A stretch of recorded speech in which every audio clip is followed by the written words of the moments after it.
Hello, welcome back to our channel. എല്ലാവരും സുഖമായിട്ടിരിക്കുകയെന്ന് വിശ്വസിക്കുന്നു. അപ്പോൾ നിങ്ങളുടെ വെയിറ്റ് ലോസ് ജേർണിയൊക്കെ എങ്ങനെ പോകുന്നു? ഇന്ന് നിങ്ങളുടെ വെയിറ്റ് എത്രയാണെന്ന് കമൻറ്റ് ചെയ്യണേ. അപ്പോൾ ഞാൻ വിചാരിച്ചു ഞാൻ എന്തായാലും നാളെ മുതൽ തുടങ്ങാം. ഇന്നും കൂടെ ഞാൻ റെസ്റ്റ് എടുത്തോട്ടെ. വയ്യ, കാരണം നിങ്ങൾക്കറിയാം ഡെയിലി നമ്മൾ വർക്കിന് പോകുന്നുണ്ട്. സാറ്റർഡേ പോലും ഞങ്ങൾക്ക് 2 സാറ്റർഡേസ് വർക്കിംഗ് ആണ് കേട്ടോ. മന്ത്ലി ഫസ്റ്റ് സാറ്റർഡേയും 3rd സാറ്റർഡേയും വർക്കിംഗ് ആണ്. അപ്പോൾ ബാക്കിയുള്ള സമയം അറിയാമല്ലോ, ആകെ അത്രയും സമയം കിട്ടാറുള്ളൂ. മക്കളുടെ പഠിത്തം, അവരുടെ കാര്യങ്ങൾ, വീട്ടു ജോലി എല്ലാം ഞാൻ തന്നെയാണ് ചെയ്യുന്നത്. അപ്പം ഇന്നും ഞാൻ ഫുൾ റെസ്റ്റ്. ഇന്ന് ബ്രേക്ക്ഫാസ്റ്റ് പോലും ഉണ്ടാക്കേണ്ടെന്ന് വിചാരിച്ചാണ്. പിന്നെ ഞാൻ വിചാരിച്ചു വെറുതെ എന്തിനാ തലാപത്തിലൊക്കെ വിളിച്ച് ഓർഡർ ചെയ്ത് അവർക്ക് പൈസ ഉണ്ടാക്കി കൊടുക്കുന്നതെന്ന് വിചാരിച്ചിട്ട് ഞാൻ തന്നെ ബ്രേക്ക്ഫാസ്റ്റ് ഉണ്ടാക്കി. ഉച്ചക്ക് ഒന്നുമില്ല, ഇന്ന് അടുക്കള ബന്ധാണ്. ഞാനൊന്ന് റിലാക്സ് ചെയ്യട്ടെ. നിങ്ങൾക്ക് ഇടയ്ക്ക് അങ്ങനെ തോന്നാറില്ലേ? എല്ലാം കെട്ടിപ്പൊട്ടി എവിടെയെങ്കിലും ഒരു ട്രിപ്പ് പോകണമെന്ന് വിചാരിക്കാറില്ലേ? എനിക്ക് പോകണമെന്നുണ്ട്. പക്ഷേ എനിക്ക് എന്താ പറയുക, ക്വസ്റ്റ്യൻ പേപ്പർ പ്രിപ്പറേഷനും അങ്ങനെയുള്ള കുറച്ച് കാര്യങ്ങളൊക്കെ ഉണ്ട്. എന്തായാലും ഈ മാസം കൂടിയേ ഉള്ളൂ. അപ്പോൾ ഞാൻ വിചാരിച്ചു എന്തായാലും നാട്ടിലേക്ക് പോകുന്നുണ്ടല്ലോ, അവിടുന്ന് ട്രിപ്പ് അടിക്കാമെന്ന് വിചാരിച്ചിട്ടാണ്. അപ്പോൾ ഇന്ന് ഫുൾ റെസ്റ്റ്, ശാന്തി, സമാധാനം. ഇന്ന് തേഴ്സ്ഡേ ആണ്. ഫ്രൈഡേ, സാറ്റർഡേ, സൺഡേ, മൺഡേ ഒരു വീട്ടിലെ കോള്. അപ്പോൾ ഇവിടെ പറഞ്ഞ് നിർത്തിയത്. അപ്പോൾ അങ്ങനെയൊക്കെയാണ് കാര്യങ്ങൾ. ഇന്ന് ഉച്ചയ്ക്ക് പിന്നെ എന്തെങ്കിലും പുറത്തുനിന്ന് വിളിച്ചു പറയാമെന്ന് കരുതി. പിന്നെ വൈകിട്ട് എനിക്ക് കുറച്ച് പരിപാടികളൊക്കെ ഉണ്ട്. ഒന്ന് ഹെയറൊക്കെ ഒന്ന് സെറ്റാക്കണം, പിന്നെ പെഡിക്യൂർ മാനിക്യൂറൊക്കെ ചെയ്യണം. എല്ലാ മന്തും ചെയ്യണമെന്ന് വിചാരിക്കും. പക്ഷേ എല്ലാ മന്തും എന്തെങ്കിലും ഒരു തിരക്ക് വരും. അപ്പോൾ ഇപ്പം പിന്നെ അവധിയാണല്ലോ, ഏതായാലും ചെയ്തേക്കാമെന്ന് വിചാരിച്ചു. പിന്നെ സമ്മർ ആയതുകൊണ്ടാണ് തോന്നുന്നത് എനിക്ക് ഭയങ്കര ഹെയർ ഫോൾ. നിങ്ങൾക്ക് അങ്ങനെ ഉണ്ടോ? ഉണ്ടെങ്കിലും ഒന്ന് പറയണം കേട്ടോ. നിങ്ങൾ എന്താണ് അതിന് വേണ്ടി പ്രതിവിധി ചെയ്യണമെന്ന് എൻ്റെ അടുത്തൊന്ന് പറയണം. അപ്പോൾ ഞാനും അത് ഫോളോ ചെയ്യാലോ. പിന്നെ കുറേ പേര് കമൻറ്റ് ഇട്ടിട്ടുണ്ട്, കണ്ടപ്പോൾ സന്തോഷമായി എന്നൊക്കെ. എന്നെ കാണുമ്പോൾ ശരിക്കും നിങ്ങൾക്ക് സന്തോഷമാണോ? അത് അറിയുമ്പോൾ എനിക്ക് ഭയങ്കര സന്തോഷം കേട്ടോ. എന്നെ കാണണ്ട എന്ന് കരുതുന്നവരുണ്ട് കുറേ പേരൊന്നുമില്ല കേട്ടോ. നമ്മൾ ഒരു നേരം ചോറ് കൊടുത്തവരായിരിക്കും അങ്ങനെ ഒരു ചിന്തിക്കുന്ന. എന്തെങ്കിലും ആവട്ടെ, കല്ലി വല്ലി. എന്തായാലും ഇപ്പം എനിക്ക് സമാധാനം, സന്തോഷം.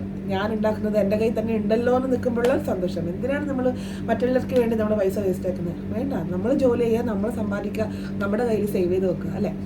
അപ്പോൾ അങ്ങനെയൊക്കെയാണ് കാര്യങ്ങൾ, കിടപ്പ്. അപ്പോൾ രാവിലത്തെ ബ്രേക്ക്ഫാസ്റ്റ് കഴിച്ചു. ഇന്ന് രാവിലെ വെയിറ്റ് നോക്കി ഞാൻ ഇവിടെ കൊടുത്തേക്കാം കേട്ടോ.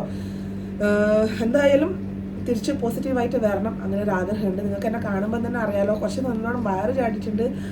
ഫാറ്റ് എന്ന് പറയുമ്പോൾ കുറച്ച് ഇത്ര പോലെയുണ്ട്. അതൊക്കെ നമ്മൾ വർക്കൗട്ട് ചെയ്ത് വരുമ്പം അതങ്ങ് ശരിയാവും. പിന്നെ മധുരം കംപ്ലീറ്റ്ലി അവോയ്ഡ് ചെയ്യുക. ഞാൻ പിന്നെ ജിലേബി, ലഡു അങ്ങനെയൊന്നും കഴിക്കാറില്ല. എൻ്റെ എന്ന് വെച്ചാൽ സോഫ്റ്റ് ഡ്രിങ്ക്സ് ആണ് ഏറ്റവും വലിയ പ്രശ്നം. എനിക്കറിയാം സോഫ്റ്റ് ഡ്രിങ്ക്സ് കഴിക്കാൻ പാടില്ല എന്ന്, പക്ഷേ വീണ്ടും അതിലേക്ക് തന്നെ ഞാൻ വരും. അപ്പോൾ അങ്ങനെയാണ്. വീടാണെങ്കിൽ കംപ്ലീറ്റ്ലി കുളമാണ്, നന്നായിട്ട് ഡീപ്പ് ക്ലീൻ ചെയ്യേണ്ട സമയമായി. പക്ഷേ ഞാൻ വിചാരിക്കും എന്തായാലും നാട്ടിൽ വരുന്നതിൻ്റെ എന്തായാലും നാട്ടിൽ വരുന്നതിന് കുറച്ച് ദിവസം മുന്നേ ചെയ്യാം. ഇപ്പോഴേ ചെയ്ത് വെച്ചാൽ വീണ്ടും പൊടി തട്ടും. എന്തായാലും എന്തൊക്കെയോ അടുക്കി പറക്കി വെക്കാനൊക്കെ ഉണ്ട്. എല്ലാം കൂടെ നോക്കുമ്പോൾ ശരിക്കും തലപ്രാന്ത് പിടിക്കുന്നു എനിക്ക്. എന്തായാലും ബാക്കി വിശേഷങ്ങളൊക്കെ പറയാം കേട്ടോ. അങ്ങനെ ഇന്നത്തെ വെയിറ്റ് എന്ന് പറയുന്നത് 91.1 ആണ്. പീരിയഡ് ടൈമിൽ വെയിറ്റ് എന്തായാലും നമുക്ക് ഫ്ലക്ച്വേഷൻസ് വരും. അപ്പോൾ രാവിലെ ഒരു ഗ്ലാസ് ചായ, 2 ദോശയും ഇച്ചിരി ചമ്മന്തിയും കഴിച്ചു. അതിനുശേഷം കുറച്ച് വാഷിങ്ങും കാര്യങ്ങളൊക്കെ ഉണ്ടായിരുന്നു. ഫുഡ് ഓർഡർ ചെയ്തു. ഞാൻ മട്ടൻ ബിരിയാണിയാണ് ഓർഡർ ചെയ്തത്. ഇത്ര പേരെ കഴിച്ചുള്ളൂ. ഞാൻ സാധാരണ ഓർഡർ ചെയ്യുന്നത് പോലെ അത്ര രസം ഉണ്ടായിരുന്നില്ല. എനിക്കറിയില്ല ഇന്നെന്താ പറ്റിയതെന്ന്. ബട്ട് റൈസ് ഓക്കെ ആയിരുന്നു. പീസ് എന്ന് പറയുന്നത് എനിക്ക് 3 വലിയൊരു പീസാണ് കിട്ടിയത്, വിത്ത് സ്കിന്നാണ് കിട്ടിയത്. അതുകൊണ്ട് എനിക്ക് കഴിക്കാൻ അത്ര വലിയൊരു മൂഡ് ഉണ്ടായിരുന്നില്ല.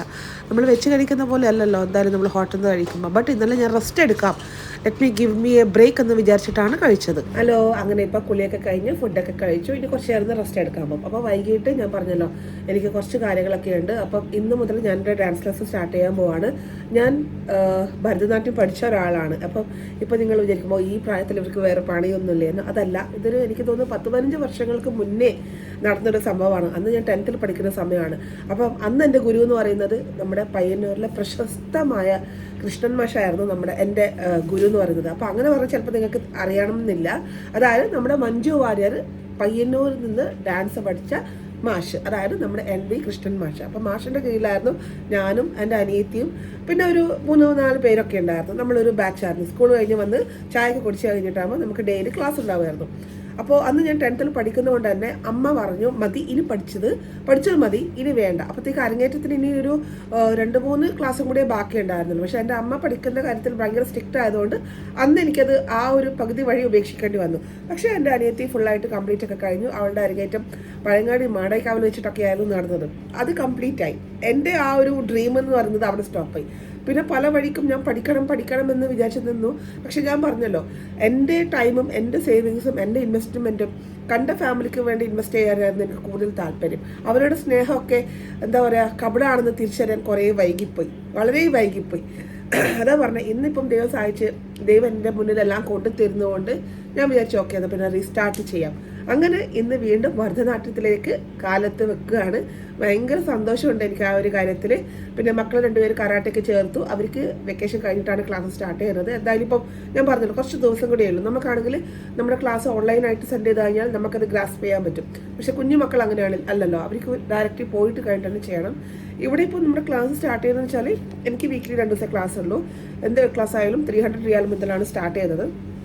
അപ്പോൾ എൻ്റെ കൂടെ തന്നെ എൻ്റെ സ്കൂളിൽ വർക്ക് ചെയ്യുന്ന ടീച്ചറുണ്ട്, പിന്നെ 2-3 എക്സ്ട്രാ സ്റ്റുഡൻസ് കൂടെയുണ്ട്. അപ്പോൾ അങ്ങനെയാണ് കാര്യങ്ങൾ. അപ്പോൾ അത് നിങ്ങളുമായിട്ട് ഷെയർ ചെയ്യണം തോന്നി. എന്ത് ആഗ്രഹങ്ങളുണ്ടെങ്കിൽ അത് സാധിക്കുക. കാരണം നമുക്കൊക്കെ ലൈഫ് ഒന്നേ ഉള്ളൂ, ഇന്നുണ്ടെങ്കിലല്ലേ നാളെ ഉള്ളൂ. അപ്പോൾ ഇന്ന് ഹാപ്പി ആയിട്ട് ജീവിക്കുക, ഹാപ്പി ആയിട്ട് സന്തോഷത്തോടെ ഫുഡ് കഴിക്കുക, സന്തോഷത്തോടെ ട്രാവൽ ചെയ്യുക, സന്തോഷത്തോടെ ബാക്കി എല്ലാ കാര്യങ്ങളും ചെയ്യുക. അങ്ങനെ അതൊക്കെ കഴിഞ്ഞ് ഞാൻ നേരെ നമ്മുടെ പോയത് ഓൾഡ് എയർപോർട്ട് റോഡിലാണ്. അപ്പോൾ എൻ്റെ ഡാൻസ് ക്ലാസ് വരുന്നതും അതിൻ്റെ അടുത്താണ്. സോ എല്ലാ മന്തും എന്തെങ്കിലും ചെയ്യണമെന്ന് വിചാരിക്കുമ്പോഴേക്ക് പറ്റാറില്ല. അപ്പോൾ ഞാൻ വിചാരിച്ചു ഇന്ന് എന്തായാലും എനിക്ക് പെഡിക്യൂർ ചെയ്യാറുണ്ട്. എനിക്ക് ആ എലർജി വന്നിട്ട് കാല് മൊത്തം ഡാമേജായി കിടക്കുമായിരുന്നു. അപ്പോൾ ഇപ്പം കുറച്ച് ഒക്കെ ആവുന്നുണ്ട്. അപ്പോൾ അത് ചെയ്തു. എനിക്ക് ഹെയർ ട്രീറ്റ്മെൻറ്റ് ചെയ്യാറുണ്ടായിരുന്നു, അതും ചെയ്തു. അപ്പോൾ അതെല്ലാം കഴിഞ്ഞ് നല്ലൊരു റിലാക്സേഷനാണ് എൻ്റെ ബോഡിക്ക് കിട്ടിയത്. എന്ത് സുഖമായിരുന്നെന്ന് അറിയാം. ശരിക്കും ഒരു റിലാക്സേഷനാണ് കേട്ടോ. ഞാൻ എല്ലാവരോടും പറയും മന്ത്ലി അറ്റ്ലീസ്റ്റ് വൺസ് നല്ല ബ്യൂട്ടി പാർലർ സെലക്ട് ചെയ്തിട്ട് പോകാൻ നോക്കുക. അതിനുശേഷം ഞാൻ നേരെ ഡാൻസ് ക്ലാസ്സിലേക്ക് പോയി. അപ്പം ഇതാണ് നമ്മുടെ ടീം കേട്ടോ. എനിക്ക് സത്യം പറയാലോ എൻ്റെ മൈൻഡ് ഫുള്ള് ക്ലിയറായി. ഓൾറെഡി ഞാൻ അങ്ങനെ ടെൻഷൻ അടിക്കുന്ന ആളൊന്നുമല്ല, ബട്ട് സ്റ്റിൽ ഒരു എക്സ്ട്രാ ഹാപ്പിനെസ്. അപ്പോൾ ഇത് ഓൾഡ് എയർപോർട്ടിലാണ് വരുന്നത്. അത് കഴിഞ്ഞിട്ട് അവരൊക്കെ ഫാമിലിയുള്ള ആൾക്കാരാണ്. അപ്പോൾ എല്ലാവരും കൂടെ ജസ്റ്റ് ഒരു ഫ്രണ്ട്സ് എന്ന രീതിയിൽ ചായ കുടിക്കാൻ പോയി. അപ്പോൾ അമേരയാണെങ്കിലും നമ്മുടെ സ്കൂളിലാണ്, നമ്മുടെ ഡാൻസ് ടീച്ചറും നമ്മുടെ സ്കൂളിലാണ്. അപ്പോൾ പിന്നെ പിള്ളേരൊക്കെ കളിയും കാര്യങ്ങളൊക്കെ ആയി. അവർക്കും എന്തെങ്കിലും ഒരു എൻജോയ്മെൻറ്റ് വേണ്ടേ. എപ്പോഴും റൂമിൻ്റെ ഉള്ളിൽ തന്നെ ഇരിക്കാൻ പറ്റുന്നില്ല. എസ്പെഷ്യലി ഇപ്പം ഭയങ്കര ചൂടാണ്, നല്ല കാറ്റാണ്. അസുഖം വരാൻ വേറെ എവിടെയും പോകണ്ട. എന്നാലും ഒന്ന് ജസ്റ്റ് ഞാൻ കുറച്ച് നേരം ഒന്ന് കളിക്കാനൊക്കെ വിട്ടു. എല്ലാം കഴിഞ്ഞ സമയത്രയും 9:45. സമയം ആയി ഈശ്വര. പിന്നെ അവിടുന്ന് നമ്മളൊരു ചായയൊക്കെ കുടിച്ച് ഒരു പഴംപൊരിയും കഴിച്ചു കേട്ടോ. നല്ല വൈബ് ടീം. എനിക്ക് അങ്ങനെയുള്ള ടീമാണ് വേണ്ടത്. എന്നാലും നമ്മുടെ മൈൻഡും ബോഡിയൊക്കെ ഒന്ന് ഓക്കെ ആവും. അതായത് നമ്മുടെ വൈബ് ടീമിൽ കിട്ടണ്ടേ. ഇനിയിപ്പോൾ കാലൊക്കെ നല്ല വേദനയുണ്ട്. ശരിക്കും ഡാൻസ് പഠിക്കുന്നത് നല്ലതാണ് കേട്ടോ. അപ്പോൾ ഇന്നത്തെ വീഡിയോ ഞാനിവിടെ വൈൻഡപ്പ് ചെയ്യാണ്. പുതിയൊരു വീഡിയോ ആയിട്ട് നമുക്ക് നാളെ കാണാം. Bye bye.